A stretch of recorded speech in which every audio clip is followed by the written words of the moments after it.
Taarifa mbaya ambayo inachoma mioyo ya upinzani imeibuka nchini Tanzania ambapo Tundu Lissu anatakiwa kupinduliwa.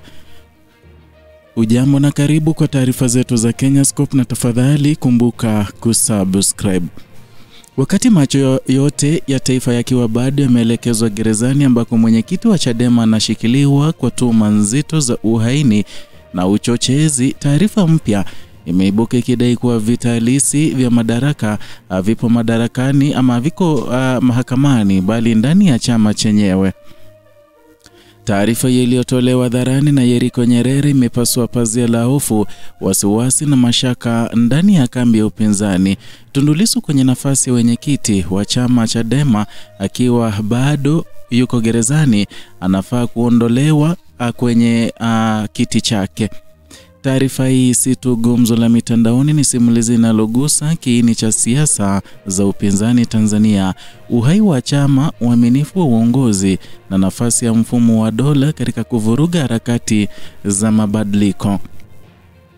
Kupitia ukurasa wake wa Instagram tarehe 16 Disemba, Yeriko Nyerere alitoa onyo kali kwa wanachama wanaharakati wa Chadema akidai kuwa kuna njama za wazi za kushirikiana na mfumo ili kumpindua Lissu.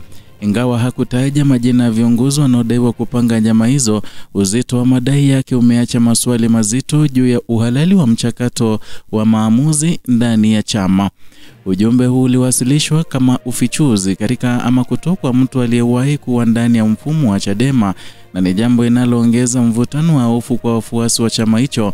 Na katika mazingira ambayo upinzani umebanwa kwa miaka, dai la usaliti wa ndani linauma zaidi kuliko mashambulizi ya wazi kutoka kwa dola.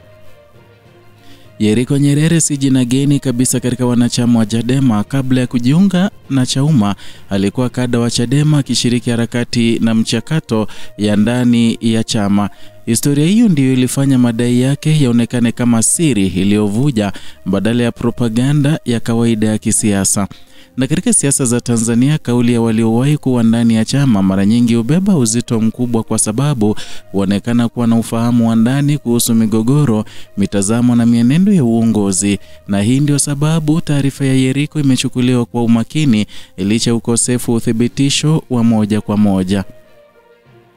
Tundu Lissu ni zaidi ya mwenyekiti wa chama, ni alama ya upinzani mkali dhidi ya mfumo wa utawala uliopo, na historia yake imejaa kukamatwa, mashambulizi, kesi na uhamisho wa kisiasa. Kuwekwa kwake gerezani kwa tuhuma nzito kumetafsiriwa na wafuasi wake kama mwendelezo wa mkakati wa muda mrefu wa kumdhoofisha kisiasa.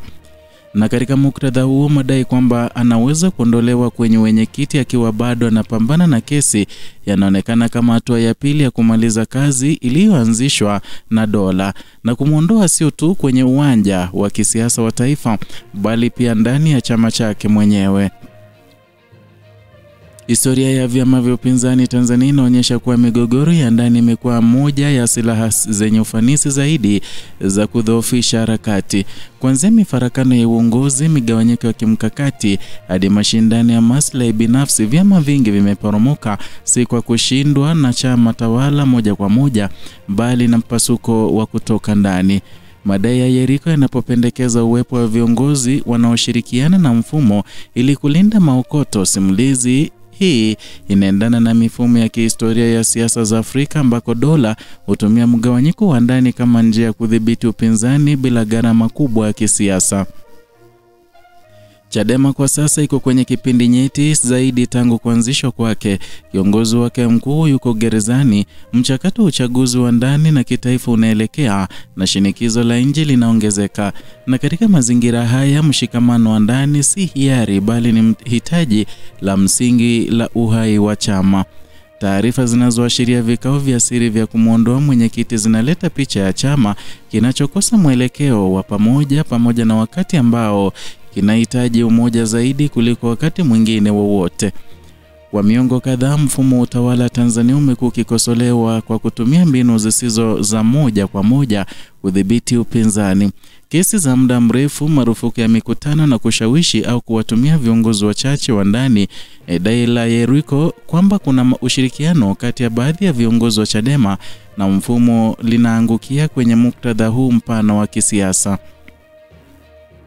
Hata kama madai hayo yatathibitishwa au yatapingwa, ukweli mmoja unabaki kwamba mazingira ya kisiasa nchini yameunda hali ambayo tuhuma kama hizi zinaonekana zinawezekana, na ni jambo linaloonyesha kiwango cha kuaminiana kilichopo.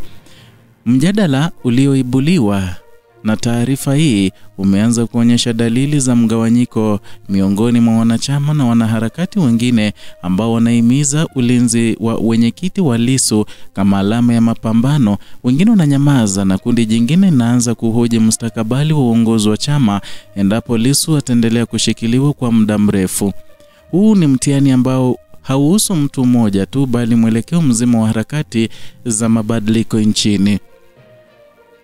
Taarifa ya Yeriko Nyerere imefungua mlango wa mjadala mgumu lakini wa lazima. Ikiwa madai haya yatapuuzwa na kufunikwa kwa kisingizio cha umoja wa juu, basi Chadema na upinzani kwa ujumla vitakuwa vinajidanganya. Historia ya siasa za Tanzania inaonyesha kuwa mgogoro ama migogoro isiyokabiliwa huota mizizi na hatimaye kuvunja harakati nzima. Na hatima ya Tundu Lissu akiwa gerezani au nje itafungamanishwa na hatima ya siasa za ushindani nchini. Ukimya, hofu na maslahi binafsi vinaweza kuharakisha kuporomoka kwa imani ya wananchi. Na katika taifa linalofuta mwelekeo mpya wa demokrasia, ukweli usiosemwa ni leo unaweza kuwa mzigo mzito kwa kizazi kijacho. Hiyo ndo taarifa tuliyokuandalia siku ya leo kutoka hapa Kenyascope, ambayo ni chaneli yako pendwa inayokuletea taarifa hizi pamoja na zingine kwa kina bila kupindisha wala kuegemea upande wowote. Hapa tumekuletea simulizi ambalo limeshtua wengi, haswa kwa upande wa upinzani kuhusiana na Tundu Lissu ambaye anadhamiriwa kupinduliwa kutoka uwenyekiti wa chama cha Chadema akiwa pale gerezani. Ni swala ambalo wengi wanalizungumzia na vile vile ni swala ambalo limeachoma wapinzani ama watu kutoka upinzani mioyo sana. Taarifa kama hizi utazidi kuzipokea ikiwa utakuwa mfuasi wetu. Kwa hivyo jaribu kusubscribe, kulike na kushare video zetu ili tuweze kuwafikia wengi ambao pengine hawajajua kwamba tunaleta taarifa kama hizi tamu na za kweli ambazo hazipindishwi wala haziegemei upande wowote. Bila shaka vile vile kumbuka kugonga alama ya kengele ili uwe wa kwanza kupokea taarifa hizi pindi tu tunapozileta hewani na kuzipokea papo kwa hapo. Hapa ndipo unapata ukweli wote ambao hauwezi pata kwa channel zingine za mtandaoni.